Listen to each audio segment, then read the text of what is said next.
बच्चों की सुरक्षा हमारे लिए बेहद ज़रूरी है और अभी सीबीएसई के एग्ज़ाम आने वाले हैं। 6 लाख बच्चे दिल्ली में सीबीएसई के एग्ज़ाम में बैठेंगे। 1 लाख के करीब टीचर्स इसमें शामिल होंगे। ये बहुत बड़े हॉटस्पॉट्स बन सकते हैं, बहुत बड़े स्तर के ऊपर कोरोना फैल सकता है। बच्चों की ज़िंदगी, बच्चों की सेहत, बच्चों का स्वास्थ्य हमारे लिए बहुत ज़रूरी है।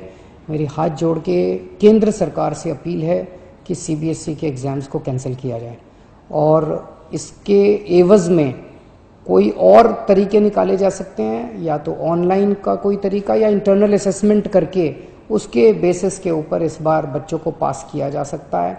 लेकिन सीबीएसई के एग्ज़ाम कैंसिल करने बहुत ज़रूरी हैं। मैं और कई देशों के उदाहरण देख रहा था। कई देशों ने जहाँ जहाँ सेकेंड वेव का प्रकोप आया है, कई देशों ने अपने अपने एग्ज़ाम्स कैंसिल कर दिए हैं। हमारे देश के अंदर कई राज्य सरकारों ने अपने अपने एग्ज़ाम्स कैंसिल कर दिए हैं। मेरी केंद्र सरकार से अपील है कि सीबीएसई के एग्ज़ाम्स कैंसिल किए जाएं। पिछले कुछ दिनों से और ख़ासकर कल हमने बहुत बड़े स्तर के ऊपर, जैसा मैंने कहा था कि हम लॉकडाउन नहीं लगाना चाहते, हमारा पूरा प्रयास है कि हेल्थ इंफ्रास्ट्रक्चर जो है वो काबू में रहे। तो कल बड़े स्तर के ऊपर हमने बहुत बड़ी प्लानिंग की, सभी ऑफिसर्स ने और मेडिकल स्टाफ ने बैठ के।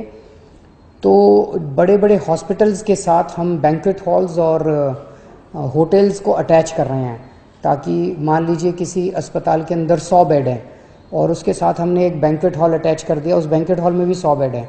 तो जो थोड़े से कम बीमारी वाले मरीज होंगे उनको फिर बैंक्वेट हॉल में शिफ्ट कर देंगे। अस्पतालों में केवल और केवल सीरियस मरीज ही रखे जाएं। अगर किसी को केवल ऑक्सीजन की ज़रूरत है तो ऑक्सीजन तो हम बगल में, जैसे एलएनजेपी के सामने एक बैंक्वेट हॉल है, उस बैंक्वेट हॉल के अंदर अगर ऑक्सीजन का भी इंतजाम कर देंगे तो ऑक्सीजन की अगर केवल किसी को ज़रूरत है तो वो बैंक्वेट हॉल में भी उसका इलाज हो सकता है।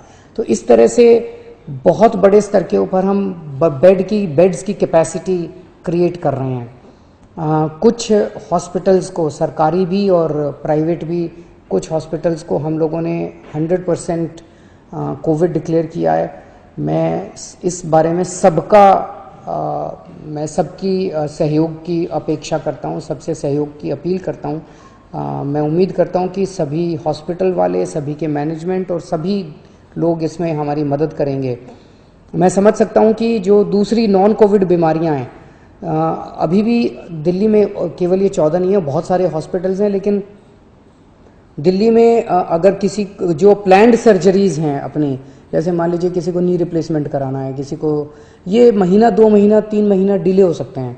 जो इमरजेंसीज होंगी दिल्ली में, उसके लिए अभी भी सफिशिएंट कैपेसिटी है अपने पास नॉन कोविड बीमारियों के लिए, कई सारे अस्पताल अभी भी हैं। लेकिन जो प्लान्ड सर्जरीज हैं वो ज़्यादा होती हैं, इमरजेंसीज कम होती हैं, वो अब हम थोड़ा सा डिले कर लें। दूसरी चीज़, इस टाइम जैसा मैंने कहा कि सबसे इम्पॉर्टेंट हमारे लिए होगा कि हम अपनी अस्पताल की मैनेजमेंट को कितना कड़ाई के साथ हम इसको ठीक कर रख पाते हैं। अगर हमने हॉस्पिटल्स की और हेल्थ इंफ्रास्ट्रक्चर के मैनेजमेंट को ठीक कर लिया तो हम इस वेव को बहुत आसानी के से, बहुत अच्छे से हम इसको पार पाएंगे।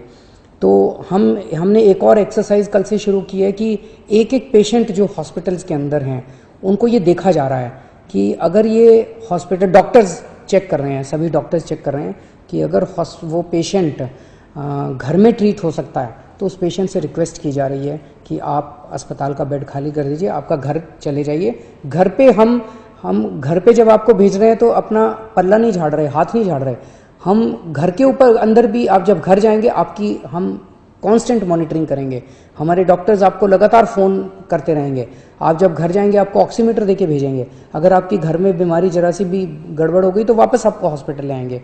तो हॉस्पिटल में, प्राइवेट में भी और सरकारी में भी हम डॉक्टर्स की टीम्स, वहीं लोकल डॉक्टर्स की टीम्स एनालाइज कर रही हैं हर हॉस्पिटल की, कि अगर आपको बेड की ज़रूरत नहीं है तो आपसे रिक्वेस्ट किया जाएगा कि आप घर जाके अपना इलाज करा लीजिए या बगल के बैंक्वेट हॉल में या वो दूसरे होटल में शिफ्ट हो जाइए।